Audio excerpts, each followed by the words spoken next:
하나님의 말씀 출애굽기 8장 25절에서 32절 말씀입니다.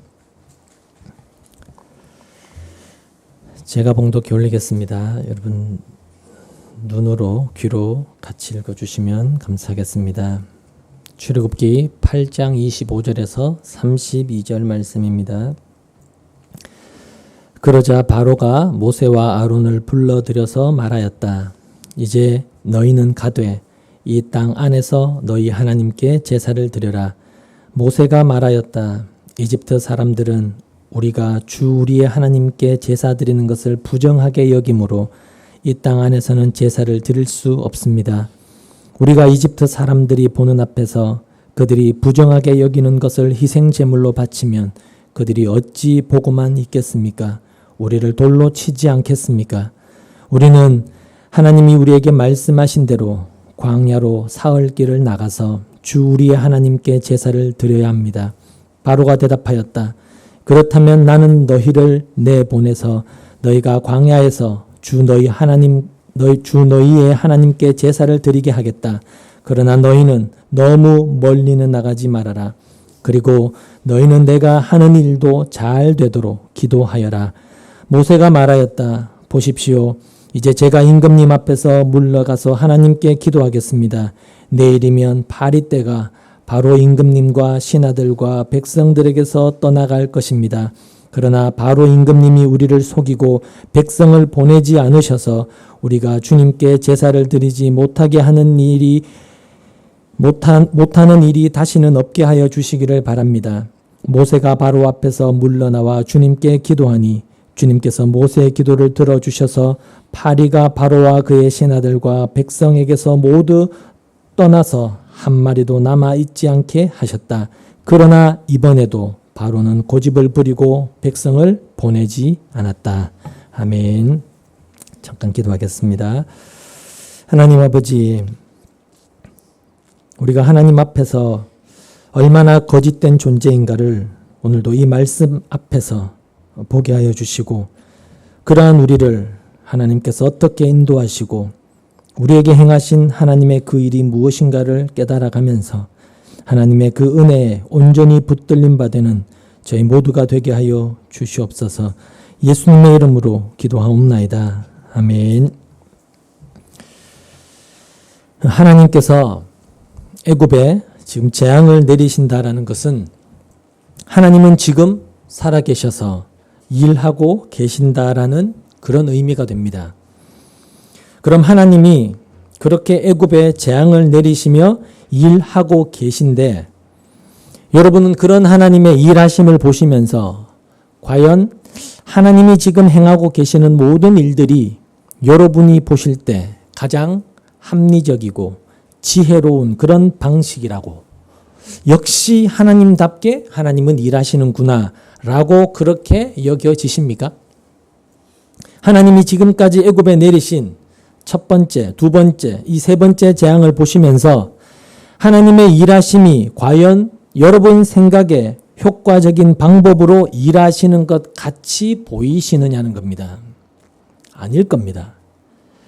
우리 생각에는 더 쉽고 더 빠르고 더 효과적이고 더 확실한 방법이 있는데 하나님이라면 충분히 그렇게 하실 수 있는 그런 방법으로 일하시지 않는 것 같다는 겁니다. 그렇지 않나요? 그러니까 하나님이 일하고 계시다는 것은 분명히 우리가 알겠는데 근데 하나님께서 일하시는 것을 보면 그 방식이 우리가 생각하고 우리가 기대하는 것과 너무 다르다는 것을 우리는 실감하게 된다는 것입니다. 우리 모두 각자 나름대로의 모든 일을 쉽고 간단하고 한 방에 끝나게 할 방법이 다 있습니다. 우리가 생각하는 바대로 누이 좋고 매부 좋다는 식으로 우리에게도 좋고 하나님께도 좋은 서로 윈윈할 수 있는 우리들만의 어떤 지혜로운 방법이 우리에게는 다 있다는 거죠. 예를 들면 이스라엘을 애굽에서 나오게 한다고 할 때 제가 늘 말씀을 드리는 것처럼 강력한 재앙 하나면 쉽게 해결될 문제인데 굳이 여러 번의 재앙이 필요하냐? 라는 의문이 든다는 겁니다. 2차 대전 때도 일본의 핵폭탄 2방 만에 그냥 일본이 쉽게 그렇게 항복했지 않습니까? 마찬가지로 이 애굽을 항복시키고 이스라엘을 애굽에서 내보내게 만드는 것도 그런 강력한 재앙 한 방이면 쉽게 해결될 것 같은데 지금 하나님은 그렇게 일하고 계시지 않는다는 겁니다. 지금 이스라엘의 입장에서의 베스트는 하루빨리 이 괴롭고 지긋지긋한 이 애굽의 종살이에서 벗어나서 약속하신 가나안 땅에 들어가서 편안하게 사는 것이 가장 좋은 것입니다. 그런 점에서 본다면 지금 하나님이 일하시는 이런 방식은 참으로 번거로울 뿐만 아니라 효율적이지도, 그래서 이해하기가 굉장히 어렵다는 것입니다. 그리고 그렇게 일을 하시니까 3번의 재앙을 내려도 이 바로라는 놈은 현실만 모면하려고 할 뿐 이스라엘을 내보내지 않는 것이 아니냐, 그런 생각마저 우리가 든다는 것이죠.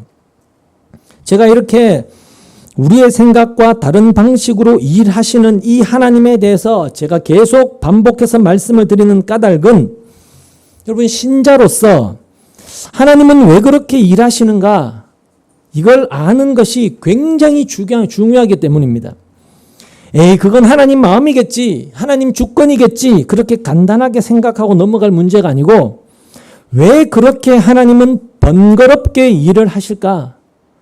내가 생각할 때는 간단한 방법이 있는데 왜 그런 방법으로 일하시지 않고 이렇게 비효율적이고 번거롭게 일을 하시느냐? 그걸 우리가 알고 넘어갈 필요가 있다는 것이죠. 왜냐하면 여러분, 그래야만이 우리의 생각이, 우리의 사고방식이 얼마나 하나님과 다른지, 얼마나 하나님과 동떨어진 사고를 갖고 살아가고 있는지 이걸 깨달을 수 있기 때문입니다. 우리가 말은 하나님을 믿고 섬긴다고 하지만 전혀 하나님과 다른 생각 속에서 다른 마음을 품고 살아가는지를 자각할 수 있기 때문에 그래요. 그렇게 우리가 하나님과 이만큼의 다른 생각, 이만큼의 다른 사고를 하면서 살아가고 있다는 것을 우리가 알아야만이 우리가 하나님을 믿는다, 예수를 믿는다라고 하는 것들이 얼마나 모순적이고 얼마나 거짓된 것인지를 직시할 수가 있게 된다는 것입니다. 근데 그렇게 하시지 않고 만약에 우리가 생각한 방식대로 하나님이 강력한 어떤 한 방으로, 재앙 하나로 바로를 굴복시키시고 이스라엘을 애굽에서 구출해냈다고 한다면, 그래서 이스라엘로 하여금 광야 40년의 여정을 거치지도 않고 광야 여정도 생략한 채 그들이 바라는 대로 약속의 땅에 곧바로 들어가게 하시고 그 땅을 이스라엘에게 주셨다고 한다면 이스라엘은 어떤 생각을 하게 될까요? 이스라엘의 입장에서는 애굽의 종으로 살다가 이제 자유를 얻었고 또 가나안 땅에 들어가서 자기 땅, 자기네 땅이 되었으니까 말할 수 없이 좋은 일을 누리게 되는 것이죠. 그리고 그걸 통해서 그들은 자기들과 함께 하시고 또 자기들을 돕고 계시다는 것을 알고 그런 하나님을 당연히 찬송하겠죠. 감사하겠죠. 자기네들이 원하는 대로 일이 되니까 당연히 좋아서 찬송하고 감사할 거란 말입니다. 자, 근데 그렇게 되었다고 했을 때 이스라엘이 갖게 되는 하나님에 대한 생각, 하나님에 대한 신앙, 이것이 어떤 문제가 발생하게 되느냐면 이스라엘은 당연히 좋죠. 당연히 자기들이 원하는 대로 되니까 당연히 좋은데 그들이 하나님을 어떤 분으로 알고 어떻게 섬길 것인가, 그걸 우리가 생각해야 한다는 거죠. 그들이 하나님을 어떻게 알고 어떻게 섬길까요? 그건 뻔합니다. 이스라엘에게 좋은 쪽으로 일이 해결되었을 때, 자신들이 원하는 대로 하나님이 일하셨을 때 이스라엘은 하나님을 그냥 자기들을 어려움에서 구출하시고 자기들을 돕는 그런 하나님으로만 생각할 거라는 거죠. 우리를 위해 존재하시는, 우리에게 좋으신 하나님으로만, 그렇게만 하나님을 생각할 거라는 것입니다. 다시 말해서 이 세상이 갖고 있는 그 신에 대한 생각 그대로 이스라엘도 하나님을 그렇게 신앙하고 섬길 거라는 것이죠. 세상과 똑같이. 근데 그게 바로 하나님을 우상으로 전락시키는 것이라는 겁니다. 그러니까 그런 식으로 하나님을 이해하고 하나님을 믿는 것이 바로 하나님을 믿는다, 예수를 믿는다고 하는 사람들의, 지금의 신자들의 잘못된 신앙의 방향이라는 것입니다. 말은 하나님을 믿고 예수를 믿는다고 하는데 사실은 하나님을 마치 우상으로 전락시켜 버리고 있는 것이죠. 그리고 그런 자신의 문제를 모르면 결국에는 하나님을 우상으로 섬기고 있으면서도 나는 하나님을 잘 섬기고 잘 신앙한다라는 그런 착각 속에서 평생을 살아가게 될 뿐이라는 겁니다. 그래서 하나님은 자기 백성이 세상의 신을 이해하고 섬기는 것처럼 하나님을 섬기지 않게 하시기 위해서 우리가 생각하고 기대하는 그런 방식으로 하나님은 일하시지를 않는 것입니다. 단순히 우리의 삶의 편안함과 안락함을 제공하기 위해서 일하시지 않고 도리어 하나님은 그런 하나님에 대한 세상적 사고방식, 즉 세상이 이해하는 그런 신으로 하나님을 이해하는 그런 사고방식을 무너뜨리시기 위해서 하나님은 일하고 계신 것입니다. 그래서 하나님은 단순히 이스라엘에게 가나안 땅을 주어서 그저 편안하게 잘 살게 하는 것에 목적을 두고 계신 것이 아니라는 것을 우리가 깊이 있게 생각을 해야만이 하나님과의 올바른 관계 안에서 우리의 삶을 제대로 바라보는 지혜를 얻을 수가 있는 것입니다. 공간복음에 보면 제자들이 예수님과 함께 배를 타고 바다를 건너가는 장면이 나옵니다. 그런 장면에서 그때 큰 바다에 큰 풍랑이 일어나서 배가 침몰하게 될 위험에 처하게 됩니다. 그때 그 배에는 예수님이 함께 계시고 심지어 그 배에서 주무시기까지 하셨다라고 말씀합니다. 이건 뭘 이야기하느냐면 예수님이 함께 하신다라고 할 때 그때 대개 사람들은 생각하기를 예수님이 나와 함께 하니까 일던 풍랑도 잠잠하게 될 거다. 오던 재앙도 물러갈 거다.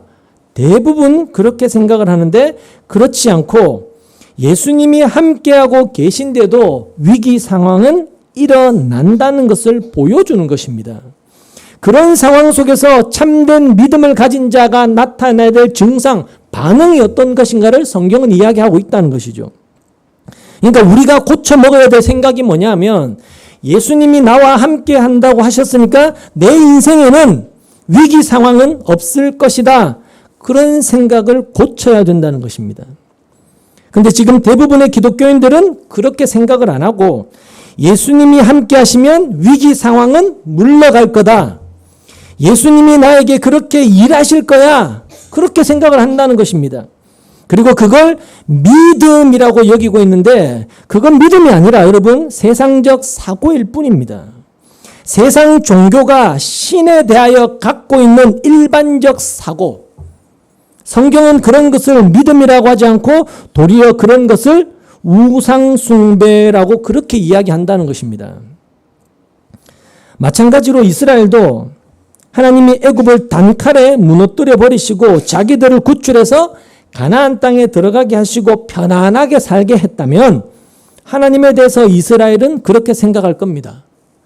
하나님은 우리를 위해서 일하셔.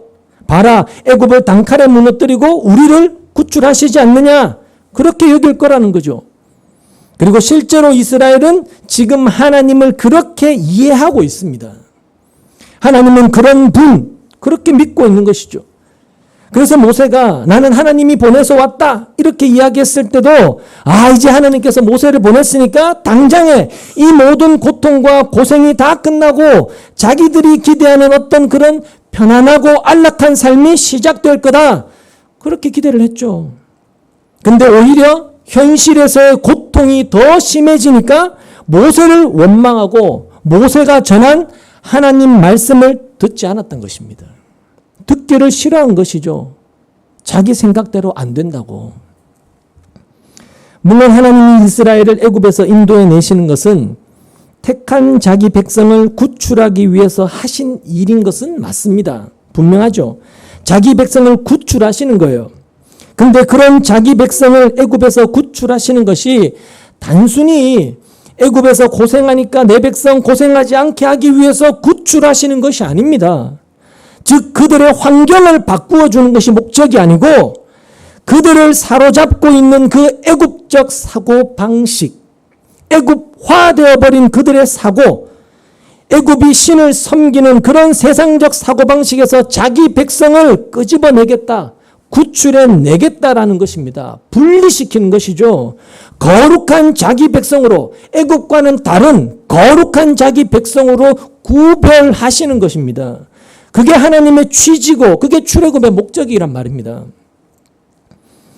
지금 이스라엘은 애굽에서 400년을 넘게 살았습니다. 400년을 넘게 살았다는 것은 한마디로 모든 것이 애굽화되어진 것입니다. 애굽화가 되어버린 거예요. 그러니까 이스라엘 사람은 껍데기는 이스라엘 사람 히브리 민족이지만 살아가는 삶의 방식, 사고, 가치 모든 것이 애굽 사람이 되어버린 것이죠. 하나님은 그렇게 애굽 사람이 되어버린 이스라엘에게 너희의 하나님, 너희가 섬기고 너희가 믿고 너희가 의지해야 될 그 하나님이 누구시고 하나님이 어떻게, 그 하나님은 어떻게 일하시는 분인가를 알게 하시면서 애굽 사람이 되어버린 애굽의 그 모든 습성이 아닌 하나님 백성으로 하나님을 제대로 섬기게 하시겠다는 것입니다. 그게 하나님의 일하심에 담겨있는 하나님의 뜻입니다. 그냥 아무렇게나 세상이 신을 섬기는 그런 식으로 하나님을 섬기는 것이 아니고 하나님을 제대로 알고 섬기게 하겠다라는 것이죠. 그런데 이렇게 애굽화되어 버린 이스라엘은, 즉 세속화되어 버린 우리는 늘 육신의 생각에 붙들려 있습니다. 우리가 뭔가 좋다고 하는 그런 방법도 대부분은 다 내 육신이 중심으로 되어 있습니다. 그렇죠? 애굽을 단번에 쳐버리면 이스라엘의 문제는 한 방에 해결이 되고 편안하게 가나안에 들어가서 살게 하면 될 텐데 라는 그런 생각도 다 육신이 중심이죠. 하나님의 뜻과 의도는 상관없이 내가 편하고자 하는 것이 중심인 거예요, 결국에는. 그러니까 그런 자기 중심적 사고에 꽉 붙들려 있기 때문에 하나님이 함께하면 힘들고 어려운 일이 다 사라지고 편안한 삶을 살게 될 거야. 그런 생각이 우리에게서 떠나지를 않는 겁니다. 그런데 하나님은 우리의 생각과 다르게 늘 우리에게 어려움이 되는 그런 상황들을 주신다는 것이죠. 우리가 살아가면서 많은 어려운 일들을 지금 겪고 있지 않습니까? 하나가 해결된다 싶으면 또 하나가 생기고 이제 끝나나 싶으면 또 다른 문제가 생기는, 그게 우리의 인생이라는 것이죠. 근데 그게 하나님이 일하시는 방식이란 걸 아셔야 된다는 겁니다. 어떤 방식이냐? 하나님이 택한 자기 백성을 하나님 백성답게 만들어 가시기 위한 하나님의 방식이라는 겁니다. 근데 우리가 이런 하나님의 방식을 알 수가 있느냐? 우리 생각으로는 알 수가 없다는 겁니다. 성경을 통하지 않고는 어려움을 주는 것이 어떻게 하나님의 방식인지 도무지 우리는 알 수가 없습니다. 그런데 이 성경을 통해서 어려움을 당하면서 하나님의 이끌림을 받고 있는 지금 이 이스라엘 백성들을 보면서 어려움 속에 하나님의 이런 뜻이 있었구나. 이걸 우리가 배우고 알아가게 되는 것이죠. 그리고 그걸 통해서 우리의 삶을 좀 이해하게 되는 거예요. 내 삶이 이런 거였구나. 어려움이 생길 때 그걸 이해하게 되는 것이죠. 그래, 여기에서는 하나님의 어떤 마음과 어떤 뜻이 있겠구나. 지금 내 삶에 일어나는 이런 수많은 일들은 결국 하나님이 어떤 목적하시는 바가 있는 것이구나. 지금은 내가 알지 못하지만 자기 백성을 향한 하나님의 그 일하심이 분명히 있다. 이걸 알아가게 되는 것이고, 그렇게 함으로써 이 어려움 속에서도 흔들리지 않고 주님을 바라보게 되는 이것이 바로 참된 믿음이고, 이게 참된 신앙이기 때문에 이 참된 신앙을 자기 백성으로 갖게 하기 위해서 우리에게 이 말씀을 주신 것이고, 우리에게 이스라엘을 통하여 하나님은 어려움을 주시면서 일하신다. 그걸 보게 하신다는 겁니다. 그렇기 때문에 우리는 우리의 인생을 늘 예상하고 있어야 돼요. 늘 예상을 해야 돼요. 내 뜻대로 안 되는 일이 언제나 있다. 이걸 늘 예상하고 있어야 됩니다. 왜냐? 모든 일은 하나님의 생각대로 되기 때문에. 근데 그것은 하나님 백성을 하나님 백성답게 만드시기 위한 하나님의 방식이라는 것이죠. 그래서 신앙이라고 하는 것은 편하게 사냐, 힘들게 사냐, 세상 일이 잘 되냐, 안 되냐, 이걸로 신앙을 저울질하거나 하나님과의 관계를 판단할 수 없는 것입니다. 편하게 사니까, 세상 일이 잘 풀리니까 내가 예수를 잘 믿어서 그렇다. 그렇게 절대로 우리는 판단할 수가 없다는 것입니다. 왜냐하면 만약에 지금 우리가 그런 애굽적 생각으로 하나님을 믿고 있다면, 그래서 하나님을 어려움을 막아주고 편안하게 살게 해주는 그런 분으로 우리가 알고 믿고 있고, 그리고 실제로 사는 것도 어려움 없이 편안하게 살아간다면 우리는 하나님이 누구신가를 바르게 알고 바르게 신앙할 수 있는 기회가 사라져버리기 때문입니다. 그런 기회가 없어져 버리는 것이죠. 그렇게 본다면 이 환난이라는 것, 어려움이라고 하는 것은 하나님에 대한 그런 우리들의 생각들, 내 육신을 중심으로 한 내 생각이 잘못되었구나라는 것을 보여주는 그런 기회가 되는 것이죠. 그게 하나님의 일하심입니다. 다시 말해서 어떤 환난이나 어려움이라고 하는 이것은 우리로 하여금 하나님에 대해서 다시금 생각하게 만드는 도구가 된다는 것입니다. 물론 그렇다고 해서 환난을 당하고 어려움을 당한다고 해서 모든 사람이 하나님을 바르게 믿고 바르게 알게 되냐? 당연히 아니죠. 환난이 있으면 사람은 자연히 그 환난에서 벗어나기 위해서 몸부림을 치고 발버둥을 치게 됩니다. 그리고 그런 발버둥, 몸부림 가운데 하나로 등장하는 것이 바로 신과 타협을 하는 겁니다. 협상을 하는 거죠. 어려움을 해결하기 위해서, 환난에서 벗어나기 위해서는 반드시 이게 등장하게 되어 있습니다.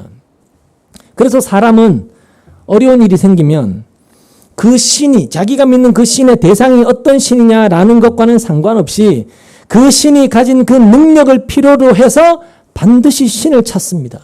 신을 찾고 또 어려움을 예방하기 위해서도 신을 찾습니다. 영화를 제작할 때 고사를 지내는 것을 많이 보게 되는데 그 의미가 뭐겠습니까? 아무 탈 없이 촬영 잘 끝내고 영화가 대박나게 해달라는 것.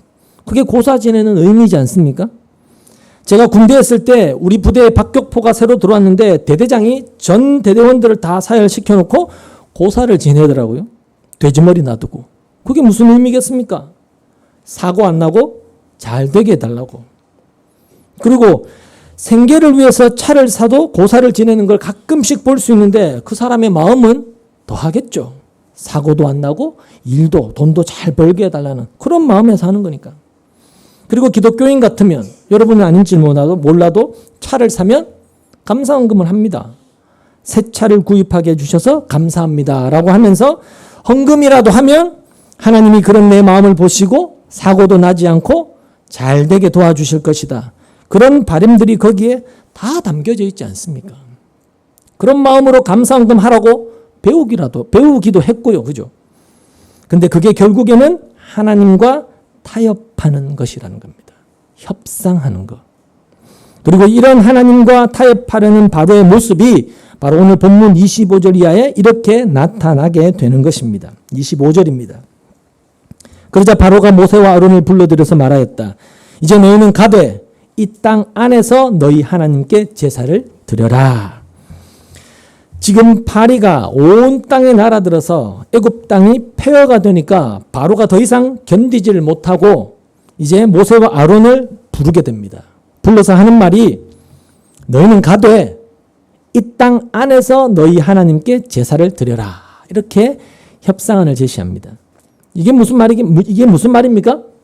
하나님께 제사를 드리되 애굽 땅에서 드리라는 거 아닙니까? 광야까지 가지 말고 애굽 땅에서 드려라는 거죠. 바로는 앞서 두 번째 재앙인 개구리로 인해서 괴로울 때도 그 개구리 좀 떠나게 해주면 너희를 보내서 하나님께 제사 드리게 하겠다 이렇게 말한 적이 있었습니다. 근데 개구리가 없어지고 이제 삶이 조금 편안해지니까 내가 언제 그랬냐는 듯이 마음이 바뀌었죠. 근데 이번에는 예전처럼 그냥 보내주겠다 이렇게 말하는 것이 아니고 애굽에서 나가지 말고 애굽 땅에서 제사를 드려라 이렇게 이야기를 하는 겁니다. 그러니까 바로의 생각은 어느 땅에서든지 간에 하나님께 제사만 드리면 되지 않느냐라고 그렇게 생각을 했던 것이죠. 그게 바로의 생각이었습니다. 근데 앞에 있는 출애굽기 5장 1절을 보면 하나님은 이렇게 말씀을 하셨습니다. 그 뒤에 모세와 아론이 바로에게 가서 말하였다. 주 이스라엘의 하나님이 말씀하시기를 나의 백성을 보내라. 그들이 광야에서 나의 절기를 지켜야 한다 하셨습니다. 이것이 모세와 아론을 바로에게 보내어서 바로에게 요구하신 하나님의 요구였습니다. 내 백성을 내보내라. 즉 광야에서 절기를 지키며 하나님을 섬겨야 하니까 하나님 백성인 이스라엘을 내보내라라는 것이었습니다. 그러니까 모세와 아론은 애굽이 아니라 광야로 나가서 절기를 지키겠다라는 하나님의 뜻을 분명히 한 것이죠. 여러분 여기서 절기를 지킨다는 것은 다른 게 아닙니다. 제사를 드리는 것과 똑같은 이야기를 다르게 표현한 것입니다. 그런 하나님의 요구에 대해서 지금 바로는 타협안을 제시하기를 광야까지는 가지 말고 애굽에서 제사 드리라 이렇게 이야기를 하는 것입니다. 바로의 입장에서는 여러분 당연히 지금 하나를 양보하는 거예요. 그죠? 양보하는 것이고 그게 바로의 타협안이었던 것이죠. 타협이었던 것이죠.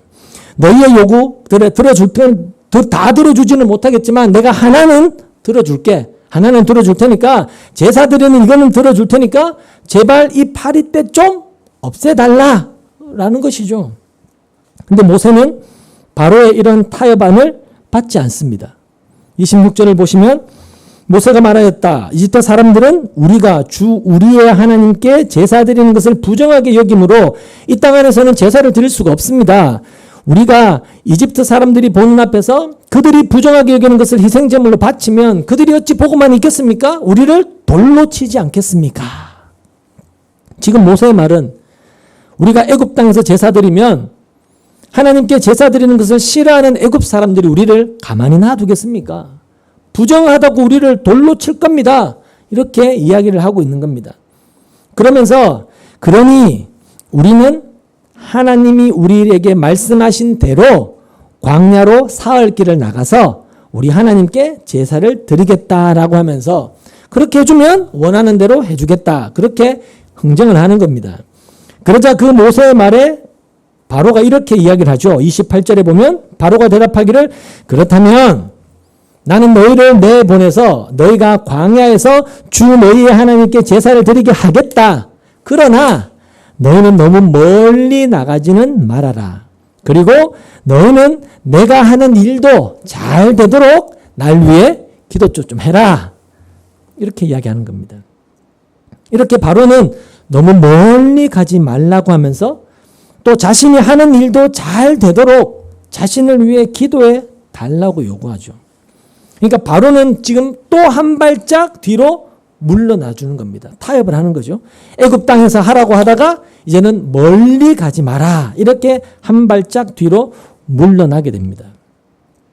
자, 전에도 말씀을 드린 것처럼 지금 바로가 착각하고 있는 것이 뭐냐면 바로는 이스라엘이 자기 손 안에 있다고 생각을 하는 겁니다.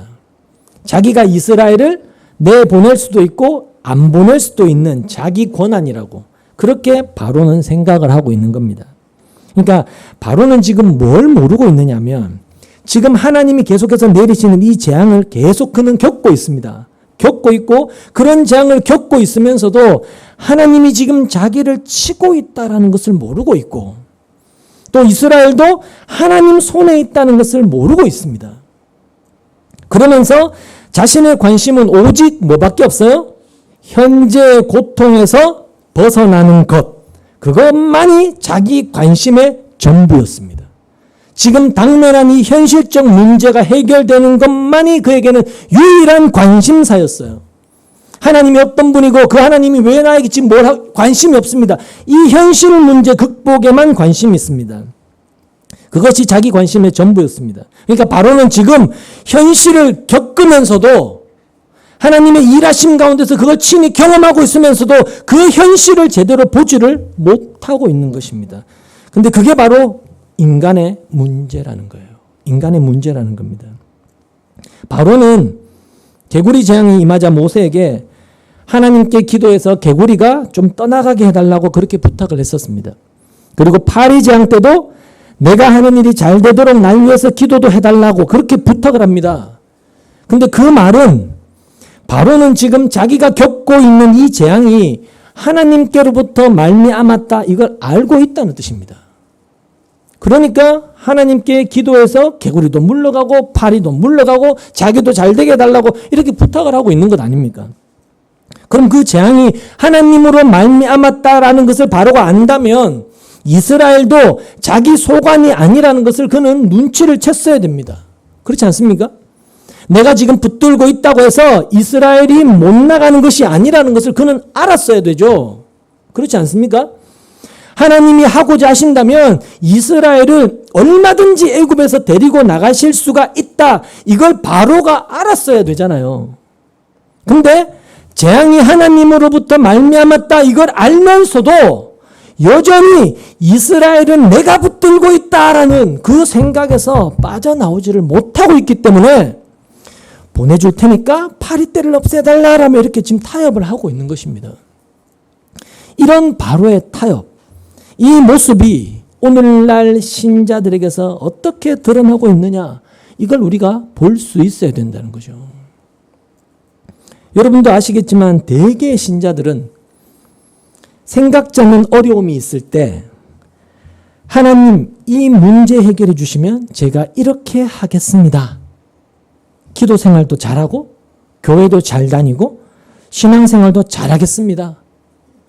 이런 식으로 하나님과 협상을 하는 경우가 굉장히 많습니다. 여러분도 다 경험해 보셨겠고 보고 계신지 모르겠습니다만 이렇게 하나님과 협상을 하는 거죠. 쉽게 말하면. 근데 그건 뭘 모르는 것이냐 하면 잘 들으십시오. 어려움이 있을 때 하나님께 구하는 것은 어려운 일이 있게 된 그 배후에 하나님이 계시다, 하나님이 계신다라는 것을 스스로가 인정을 하고 있는 겁니다. 그렇죠? 바로처럼. 내가 당한 이 어려움도 하나님의 그 주관 아래에 있다. 나의 이 어려움의 배후에 하나님이 계신다. 라고 생각을 하기 때문에 하나님께 구하고 있는 겁니다. 그렇죠? 그걸 생각하지 않으면 하나님께 구하지 않을 거 아니겠습니까? 근데 만약에 그 어려운 일이라는 것이 예를 들어서 우리 육신의 어떤 중한 질병이나 혹은 경제적인 문제, 직장에 잘린다든지 사업체가 어려움을 겪는다든 그런 경제적 어려움이라고 한다면 그럼 그건 무슨 뜻이냐면 건강도 재물도 다 하나님의 소관이다라는 그런 뜻이 됩니다. 그리고 신자라고 한다면 다들 그렇게 말하지 않습니까? 내 건강도 내 재물도 다 하나님의 소관이다. 하나님께 있다. 그렇게 이야기하잖아요. 내가 내 건강을 지킨다고 해서 지켜지는 것도 아니고 내게 있는 재물을 내가 꽁꽁꽁 재테크 잘하고 잘 아낀다고 해서 내가 지켜내는 것도 아니다. 다들 그렇게 알고 있지 않습니까? 신자라고 한다면 한마디로 말하면 내 몸도 내 것이 아니고 내 수중에 있는 이 모든 것들도 내 것이 아니다. 그런 뜻이잖아요. 그럼 이렇게 모든 것이 내 것이 아닌데 건강도 내 것이 아니고 내가 가진 모든 소유도 내 것이 아닌데 지금의 이 어려움을 해결해 주시면 신앙생활 잘하겠습니다. 헌금 잘하겠습니다. 기도하겠습니다. 교회 열심히 다니겠습니다. 11조 하겠습니다. 이런 말들이 맞냐는 겁니다.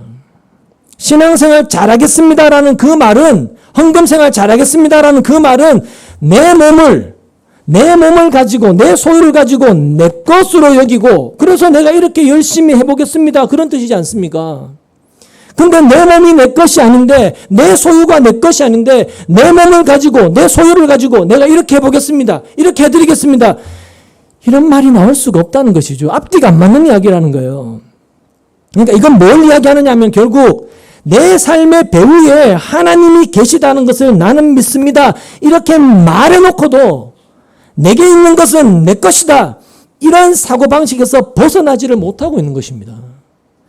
그리고 이렇게 해주면 내가 이렇게 하겠습니다. 이렇게 나오는 것도 결국은 하나님의 것을 내 마음대로 하겠다라는 그런 뜻밖에 안 되는 것이죠. 그래서 인간에게 있어서 하나님과의 타협이라는 것은 그 자체가 불가능한 거예요, 여러분.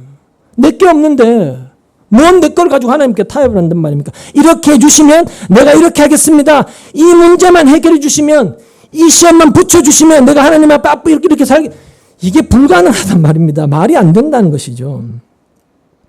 때문에 이렇게 해주시면 이렇게 하겠다라는 이런 식으로 타협하려고 하는 그 자체가, 여러분 기억하십시오. 하나님을 모르는 거예요. 하나님을 모르는 것이고 자기 꼬라지를 모르는 것입니다. 자기가 누군지를 모르고 있는 거예요. 주제 파악을 전혀 못하고 있는 것입니다. 그건 믿음이 아니에요, 여러분. 그러니까 이것만 봐도 지금의 기독교가 얼마나 바로의 사고로 가득한가, 얼마나 애굽적 방식으로 신앙을 생각하고 있는지 우리가 알 수가 있는 것이죠. 여러분 주변을 한번 보십시오. 주변에 예수 믿는다는 사람들과 한 번만 만나서 제대로 한번 이야기해 보십시오. 전부 다 하나님과 타협하려고 하는 인간들의 외침들로만 가득하지 않나요? 하나님 이 질병만 고쳐주시면, 우리 자식 이렇게만 해주시면, 우리 남편 이렇게만 해주시면, 내 문제 이거만 해결해 주시면, 하나님 내가 이렇게 살게, 전부 다 이거 아닙니까?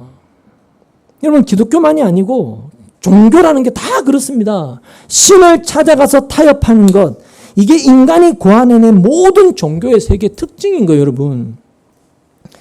지금 바로는 하나님이 누군지 관심이 없습니다. 그 대상이 어떤 존재인지 알고 싶지도 않아요. 관심이 전혀 없습니다. 그래서 하나님 말씀도 그는 관심이 없고, 이스라엘이 광야에 가서 제사를 지내야 되는 것에도 관심이 없어요. 바로의 유일한 관심은 그저 지금 자신의 현실에 당면한 이 파리떼로 인한 괴로움, 이 현실만 벗어나면 되는 것입니다. 자신이 당면한 지금 이 문제만 해결되면 되는 거예요. 그게 최고의 베스트입니다. 그렇기 때문에 이 문제만 해결해 주시면 내가 이렇게 하겠다라고 이야기하고 있는 것이고, 이런 바로의 모습이 지금의 기독교인들의 대부분의 모습과 전혀 다르지가 않다는 것입니다. 단지 현재 문제에만 관심이 있지, 하나님은 나에게 왜 이런 일을 있게 하셨는가? 하나님은 왜 지금 이렇게 일하시는가? 도대체 하나님은 어떤 분이신가?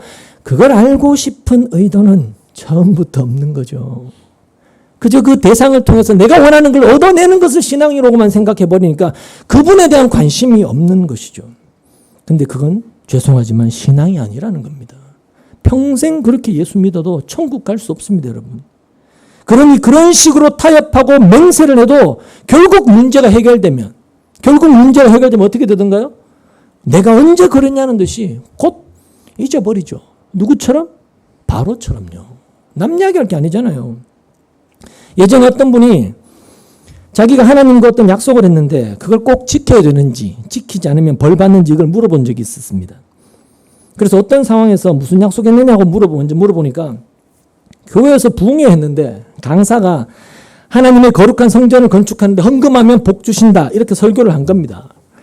예배당 건축할 때 강사들을 초청하는 교회들이 대부분인데 이유는 뻔하죠. 건축 헌금 많이 작정하도록 하기 위한 겁니다. 그래서 오는 강사가 하는 말도 뻔하죠. 뻔해요. 어떤 집사는 집 팔아서 헌금했는데 복 받아갖고 30평 아파트에서 60평으로 이사했다, 이런 이야기도 하고, 또 어떤 집사는 전세금 빼서 넣었는데 나중에 하나님이 배로 갚아서 집을 사게 해주시더라. 뭐 이런 이야기, 대부분 이런 이야기들입니다. 그분도 그런 말을 듣고 솔깃했죠. 솔깃해서 자기 전세금을 이제 다 헌금하기로 작정을 한 겁니다. 뭘 기대하고요? 내 집 마련에 재테크의 꿈을 갖고 기대하면서 작정을 했습니다. 그렇게 작정하고 집에 갔죠. 그때는 다들 그렇게 하니까 그런가 싶어서 집에 갔는데 남편한테 이제 이야기를 해야 되잖아요. 남편한테 이야기를 하니까 남편이 당신 너무 믿음 좋다고 이렇게 했겠습니까? 미쳤다고 한 거죠. 이혼할래 취소할래 둘 중에 결단하라고 그렇게 나온 겁니다. 그래서 헌금하기가 힘들게 됐는데 어떻게 해야 되느냐, 헌금을 약속했는데 안 하면 벌 받는 거 아니냐, 이런 생각에 이런 걱정이 들어서 이제 물어본 겁니다. 그런 부흥회 할 때 강사들이 헌금을 작정한 사람들의 마음이 바뀌지 않기 위해서 협박용으로 사용하는 말씀이 무슨 내용인지 아십니까? 아나니아와 삽비라 이야기입니다. 헌금 안에서 죽었다. 약속한 헌금 떼먹어서 죽었다. 이런 이야기하면 사람들이 겁나서 쫄아요. 다 쫄아서 헌금 다 하려고 합니다. 그건 하나님을 속인 것이라고 하면서 그렇게 협박하는데 누가 감히 안 하겠습니까? 목사가 그런 얘기를 하는데. 여러분은 제가 이렇게 말씀드리면 아니 그런 바보 같은 사람들이 있나? 그런 생각이 들 겁니다. 아니 그런 말에 어떻게 전세금 빼서 헌금하고 집 팔아서 헌금하냐 바보같이 이렇게 생각이 될 거라는 거죠. 그러죠? 자 그럼 강사가 하는 그런 말을 믿지 않고 그래서 강사의 말대로 건축 헌금을 하지 않은 그것은 그러면 믿음일까요? 그렇게 안 하면 그게 믿음일까요? 자, 강사의 그런 말을 듣고 야 저건 거짓말이야. 저건 틀린 말이야. 그렇게 생각하면서 헌금을 안 했다고 합시다. 그럼 헌금 안 한 그 내면에는 어떤 마음이 자리하고 있는 겁니까? 돈이 아깝다는 거죠. 돈이 아깝다. 내가 왜 그런 식으로 헌금해? 내 돈 아깝게. 이렇게 생각을 하는 거죠. 결국 헌금을 약정한 사람이나 약정하지 않는 사람이나 마찬가지라는 겁니다. 똑같은 것이죠. 전부 내 것을 지키려고 하는 내 속셈이죠.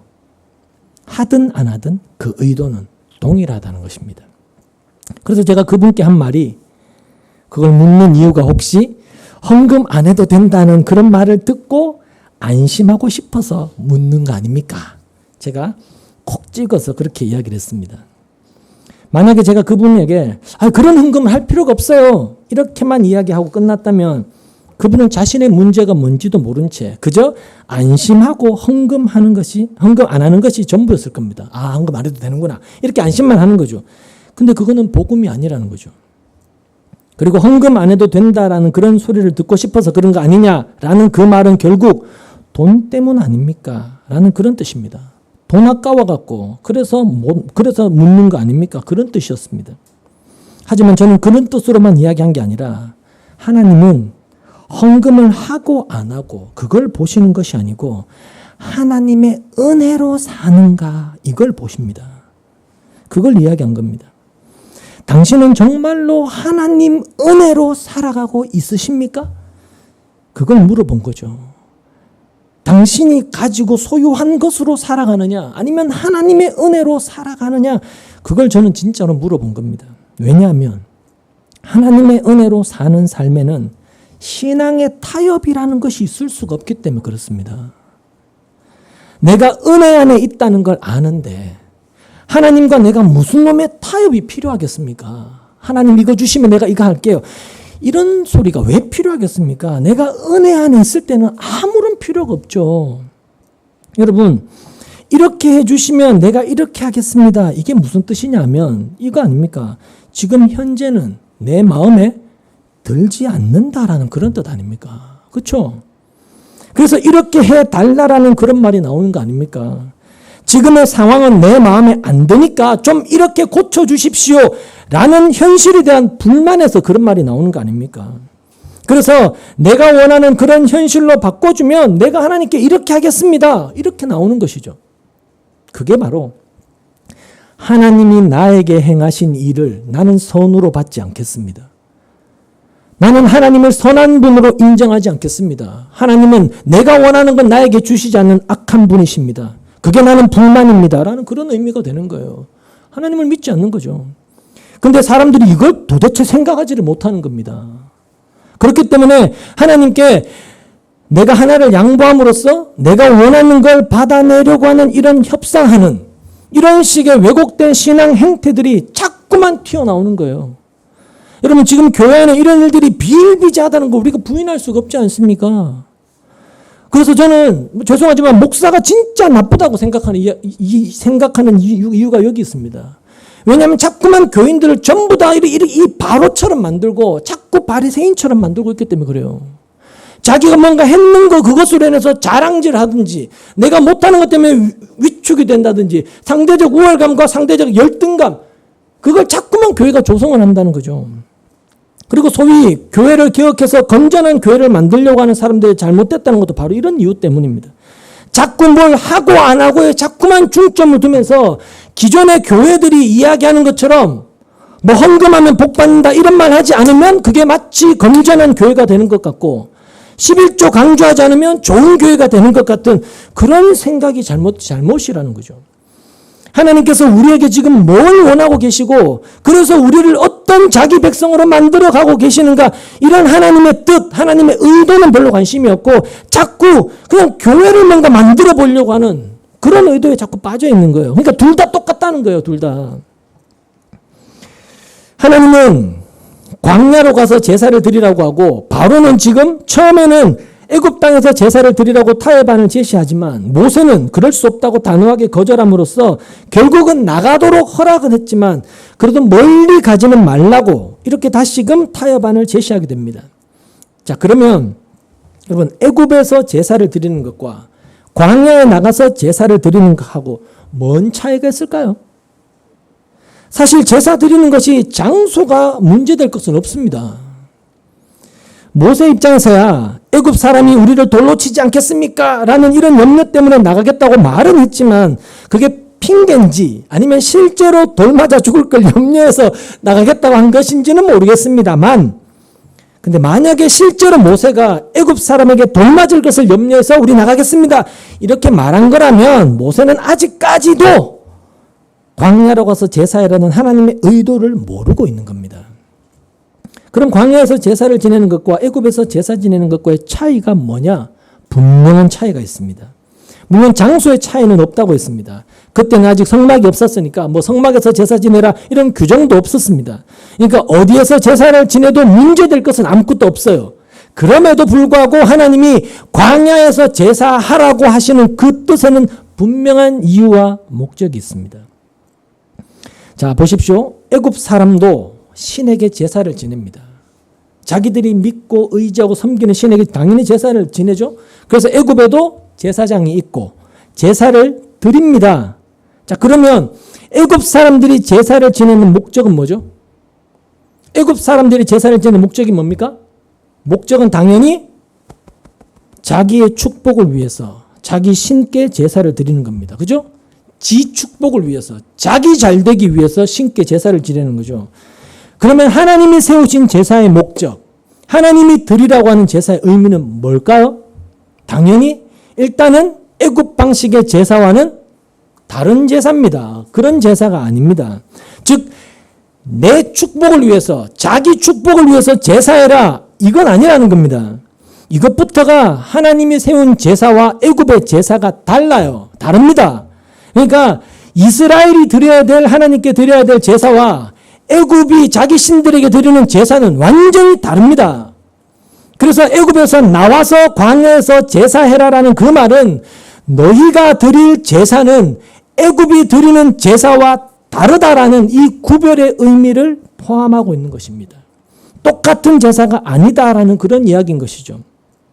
그런데 바로는 이스라엘의 제사를 애굽이 신에게, 자기들의 신에게 제사하는 제사와 똑같은 것으로 그는 여긴 겁니다. 여호와도 신이고 자기들이 섬기는 신도 신이니까 우리의 제사나 너희의 제사나 똑같은 거 아니냐. 그러니까 멀리 갈 필요가 뭐가 있냐. 그냥 애굽에서 드리면 되지. 이렇게 이야기 나오는 것이죠. 하지만 하나님께서 애굽에서 제사를 드리지 말라라고 하시는 것은 너희 제사는 애굽의 제사와 다르다. 애굽이 신을 섬기는 것과 너희가 신을, 나를, 여호와를 섬기는 것은 전혀 다르다라는 그런 의미가 거기에 담겨 있는 것입니다. 그런데도 이스라엘은 하나님이 말씀하시는 그 하나님께 드리는 제사와 애굽의 제사가 다르다는 것을 모르더라는 것입니다. 바로만 모르는 것이 아니고 이스라엘도 몰랐습니다, 여러분. 그 증거가 뭐냐? 출애굽기 32장에 나오는 그들이 금송아지 만들어 놓고 그것에게 제사한 그 장면을 보면 알 수가 있어요. 모세가 율법을 받기 위해서 시내 산으로 올라간 뒤에 40일이 지나도 내려오지 않으니까 아론이 백성들의 의견을 받아들여서 금으로 된 송아지를 만들죠. 그리고 그것 앞에서 제사 지내면서 춤춥니다. 근데 그것이 바로 애굽 방식의 제사였단 말입니다. 애굽에서 보고 들은 그 신을 섬기는 그 방법, 그걸 그대로 본받아서 그걸 따라한 것입니다. 여러분, 사람이 착각하는 게 뭐냐면 신이 재물을 좋아한다고 생각을 하는 겁니다. 인간 본성이 갖고 있는 착각이. 그래서 제사를 드릴 때는 반드시 신께 제물을 바쳐야 하는데 그 제물을 신이 좋아한다. 그래서 제물은 나의 정성을 보여주는 것이 되어야 된다. 그렇게 생각을 해요. 그래서 아주 좋은 것, 그죠? 아주 좋은 것, 아주 귀한 것을 바쳐야 신이 그걸 보고 기뻐하고 감동해서 나에게 복을 준다. 이게 세상이 생각하는 신에 대한 이해지 않습니까? 자, 그럼 이렇게 생각해야 되죠. 그럼 하나님도 이 세상이 이해하는 것처럼 그런 제물을 좋아하십니까? 좋아하실까요? 성경은 전혀 그렇게 이야기하지 않는다는 겁니다. 한번 볼까요? 제가 몇 구절 읽어드릴게요. 이사야서 1장 11절에 보면 주님께서 말씀하신다. 무엇 하러 나에게 이 많은 제물을 바치느냐? 나는 이제 순양의 번제물과 살찐 짐승의 기름기가 지겹고 나는 이제 수송아지와 어린 양과 순염소의 피도 싫다. 하나님은 이사야 선지자에게 너희가 바친 무수한 제물, 그 제물이 나에게 아무 유익이 되는 게 없다. 난 그걸 전혀 기뻐하지 않는다. 이렇게 말씀하시지 않습니까? 미가서 6장 7절에도 수천 마리의 양이나 수만의 강줄기를 채울 올리브 기름을 드리면 주님께서 기뻐하시겠습니까? 내 허물을 벗겨주시기를 빌면서 내 맏아들이라도 주님께 바쳐야 합니까? 내가 지은 죄를 용서해 주시기를 빌면서 이 몸의 열매를 주님께 바쳐야 합니까? 수천 마리의 양, 수만의 강줄기를 채울 만한 그 많은 기름을 바쳐도, 즉 아무리 넘치고 많은 재물을 하나님께 갖다 바쳐도 하나님은 기뻐하지 않는다. 이렇게 말씀하시는 겁니다. 사도행전 17장 24절 한번 찾아보시죠. 사도행전 17장 24절입니다. 이거 찾아보고 가겠습니다.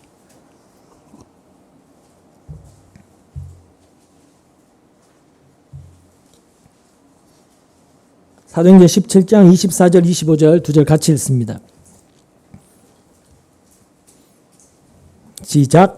우주와 그 안에 있는 모든 것을 창조하신 하나님께서는 하늘과 땅의 주님이시므로 사람의 손으로 지은 신전에 거하지 않으십니다. 또 하나님께서는 무슨 부족한 것이라도 있어서 사람의 손으로 섬김을 받으시는 것이 아닙니다. 그분은 모든 사람에게 생명과 호흡과 모든 것을 주시는 분이십니다. 그러니까 하나님 이렇게 해주시면 내가 하나님께 이걸 하겠습니다. 내가 이걸 바치겠습니다. 내가 하나님께 이것도 하고 저것도 하겠습니다. 라는 이 모든 말들은 하나님을 하늘과 땅의 주인이시고 그래서 모든 것을 주관하시고 주시는 그런 분으로 섬기지를 않는다는 증거라는 것입니다. 하나님을 하늘과 땅을 주관하시는 주인으로 보지를 않으니까 이렇게 해주시면 하나님 내가 이렇게 할게요. 이런 이야기를 한다는 거예요. 그러니까 하나님에 대해서 그렇게 타협을 하려고 하고 또 협상을 하려고 하는 이유가 뭐냐? 하늘과 땅의 주인이신 그 하나님이 살아계시고 당신의 뜻을 따라서 지금 일하고 계신다. 이걸 인정하지 않기 때문이라는 것입니다. 그걸 불신앙이라고 하는 거예요. 아무리 하나님을 부르고 아무리 하나님과 협상을 해도 여러분 죄송한데 그건 신앙이 아니라는 거예요. 그래서 아무리 신앙적 행태를 띈다 해도 그건 하나님과 관계가 없는 겁니다. 여러분. 하나님 받지 않아요. 그러니까 이렇게 해주시면 이렇게 하겠습니다라는 이 말은 하나님과 타협하고자 하는 것이고 그 말은 곧 하나님을 하늘과 땅의 주인으로 내 인생의 내 삶의 내 모든 것의 주인이심으로 보지 않고 있는 것입니다. 그런데도 말로는 우리가 하나님에 대해서 하늘과 땅의 주인이시다, 창조주시다, 섭리하시는 분이시다 이런 이야기하고 있지 않습니까? 그러니 지금 우리의 신앙이라는 게 지금의 기독교인들의 신앙이라는 게 얼마나 엉망이냐는 거예요. 얼마나 잘못되어 있느냐는 거죠. 아마도 대부분의 신자들이 이렇게 해주면 이렇게 하겠습니다라고 기도하고 소원하고 있으면서도 내가 하나님과 이거 타협한다, 협상하려고 한다 이렇게 생각하는 사람은 아무도 없을 겁니다. 오히려 자기 딴에는 그게 굉장한 열정이고 신앙이라고 생각할 거예요. 그죠? 각오라고 생각하고 이렇게 해주시면 내가 이렇게 하겠습니다. 이것을 자기 결심, 어떤 간절한 소원이라고 그렇게 생각할 겁니다. 근데 그게 바로 신앙이 도대체 뭔지를 모르는 무지함이라는 걸 아셔야 돼요, 여러분. 진짜 무지한 겁니다. 하나님과 상관없이 자기가 믿고 싶은 자기 신앙을 갖고 신앙생활하는 거예요. 근데 모든 인간은 이런 애굽 방식의 신앙에 아주 익숙합니다. 모든 인간이. 왜냐? 이게 인간이 가진 보편적 종교성이기 때문에 그렇습니다. 그러니까 인간이 구상해낸 신앙은 전부 다 애굽 방식의 신앙일 뿐입니다. 전부 다가 예외 없이. 그래서 내가 이렇게 하면 신이 기뻐하고 그래서 그 신이 감동해서 나에게 복을 줄 거야. 그 틀에서 벗어나지를 못해요. 우리는 지금 바로에게서 그런 우리의 모습들을 보게 되는 것입니다. 보편적 인간의 신앙, 애굽 방식의 신앙이 무엇인지를 우리가 보고 있는 것이죠. 그래서 우리가 우리 자신들에 대해서 생각해야 될 게 뭔지 아십니까? 나는 정말 신앙에 대한 무지한 사람이라는 것을 먼저 인식하셔야 됩니다. 나는 정말로 신앙에 대해서 무지한 사람이다. 나는 신앙에 대해서 무지한 사람이다라고 생각해야지 나는 이렇게 하고 있으니까 난 참 신앙 좋은 사람이라고 절대 착각하지 마셔야 된다는 겁니다. 우리는 진짜 무지한 사람들입니다. 그래서 어려운 문제만 생기면 어떻게 해요? 그 문제에서 벗어나기 위해서 늘 하나님과 협상하는, 타협하려고 하는 그런 식으로밖에 나오지 않지 않습니까, 지금? 그리고 그런 우리에게 하나님은 계속 문제가 있게 하십니다. 안타깝지만.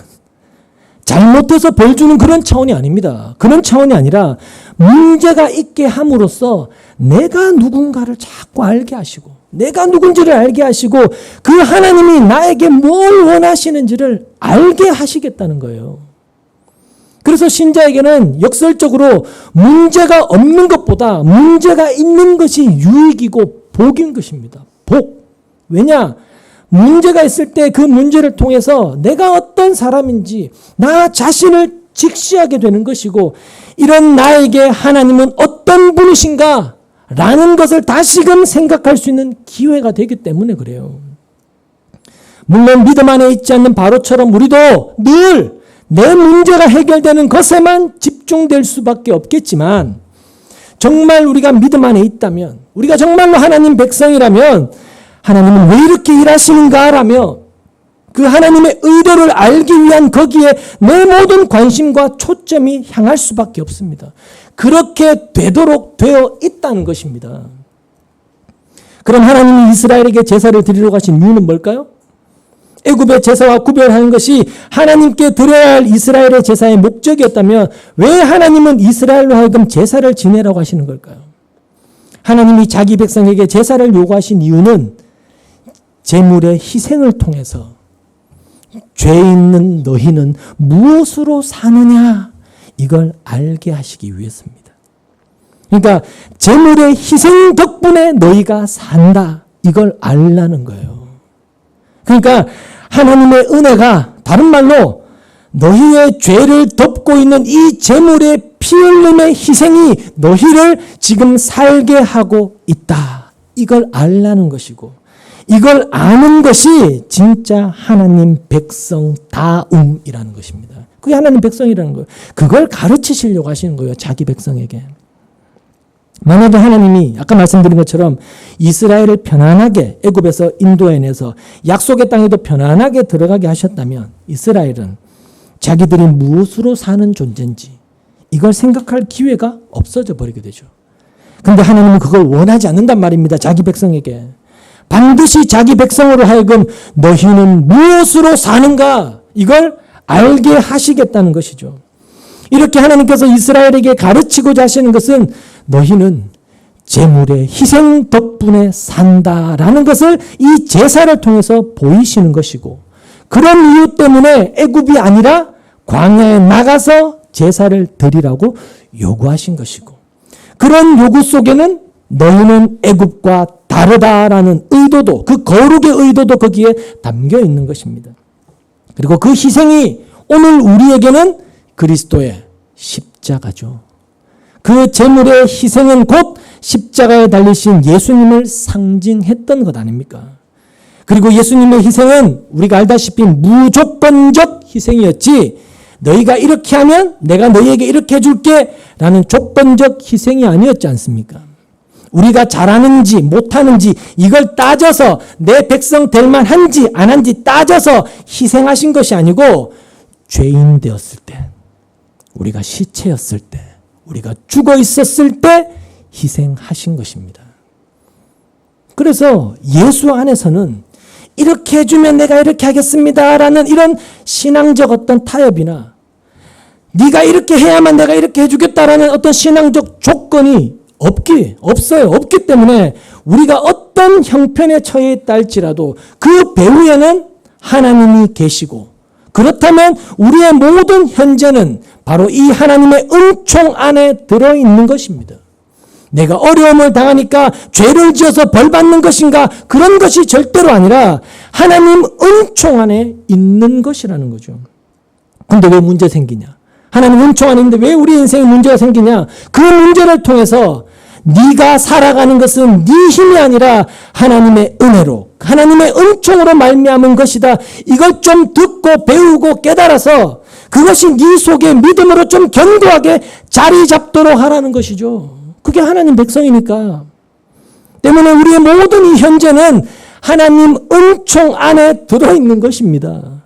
그게 신자된 우리의 담대함이 되어야 돼요, 여러분. 담대함이. 그래서 내가 넘어지고 절망할 수밖에 없는 힘든 상황이 주어진다 할지라도 나는 하나님 은총 안에 들어있다. 그건 분명한 사실이고 그게 지금 현재라는 것, 그게 믿음이 되어야 되는 것이죠. 그래서 그 믿음 안에서는 이렇게 해주시면 이렇게 하겠습니다. 그런 타협은 용납되지를 않습니다. 그건 신앙이 아닌 것으로 구별될 뿐입니다. 그건 애굽적 신앙이고 바로의 습성에 지나지를 않는 것입니다. 신앙은 내가 원하는 삶을 살기 위해서 내 정성 갖다 바치는 그런 것이 아닙니다. 내 정성이라고 해봐야 본질은 들어가 보면 전부 자기 욕망일 뿐이에요. 그죠? 자기를 위한 욕망일 뿐입니다. 여러분, 그건 신앙이 아니에요. 기독교 신앙이 아닙니다. 신앙이란, 기억하십시오. 신앙이란 나의 지금의 현재가, 날마다의 삶이 나의 유익을 위해서, 나의 생명을 위해서 하나님 백성답게 만드시기 위해 하나님이 조성하신 하나님의 은총이라는 것을 아는 것. 이게 신앙입니다. 이게 기독교 신앙입니다. 물론 우리가 그걸 안다 할지라도 우리의 힘든 현실의 삶에서 늘 흔들리기 쉬운 사람들이 우리 아닙니까? 그렇기 때문에 그 연약한 나를 하나님, 나를 좀 붙들어 주세요. 연약한 나를 하나님께 늘 부탁하는 것이 바로 기도입니다. 기도요. 그래서 기도가 있을 수밖에 없는 것이죠. 그게 신자입니다. 늘 흔들리는 연약한 나를 긍휼히 여겨주시고 나의 모든 죄를 대신 지고 죽으신 그 그리스도만 좀 바라보는 그런 견고한 믿음을 갖게 해달라고 그렇게 기도하게 되는 것은 당연하지 않겠습니까? 그리고 그렇게 기도하기 때문에 내가 믿습니다 라는 그런 생각은 할 수가 없습니다. 나의 믿음을 위해서 기도했다면 내가 지금 주를 믿고 있는 것은 하나님의 응답이지 않습니까? 내가 믿고 있는 것이 아니고 주께서 나로 하여금 주님을 믿게 하신 것이잖아요. 응답이잖아요. 그렇기 때문에 하나님이 믿게 하신 것입니다. 그 고백만 있게 되는 것이죠. 이렇게 신자된 우리는 하나님의 주관 아래 살아갑니다. 그래서 모든 현실은 하나님이 행하신 일들에 속한 것입니다. 잘잘못을 따져서 뭐 벌 주고 안 주고 그런 차원이 아니고 우리를 하나님 백성답게 하나님을 아는 백성으로 세워가게 하기 위해서, 그래서 이 땅에서 애굽 방식의 신앙이 왜 잘못되어 있는가를 구별해내는 그런 참 백성 되라고 우리와 함께 하시면서 일하시는 분이 하나님이십니다. 이것이 여러분의 믿음이 되어서 현실의 삶이 힘들든 힘들지 않든 예수로 인하여 우리와 영원토록 함께하게 하신 이 하나님의 은총이 여러분의 이 심령에 흔들림 없이 굳건히 세워져가는, 그게 바로 복된 삶, 복받은 삶인 것입니다. 물론 그런 삶을 여러분이 정말로 갈망하는 것도 사실은 여러분의 관심과 여러분의 마음이 하나님을 향할 때 가능하겠죠. 그래서 여러분의 그 마음도 주를 향한 그 믿음도 절대 여러분의 것이 아니고 하나님의 은총으로 선물임을 기억하시고 그 은총을 여러분에게 맛보게 하고 누리게 하기 위해서 일하고 계시는 그 하나님만 굳게 믿으시고 남은 한 해와 또 새해를 기쁨과 감사함으로 맞이하시는 여러분들 되시기를 소망합니다. 기도하겠습니다.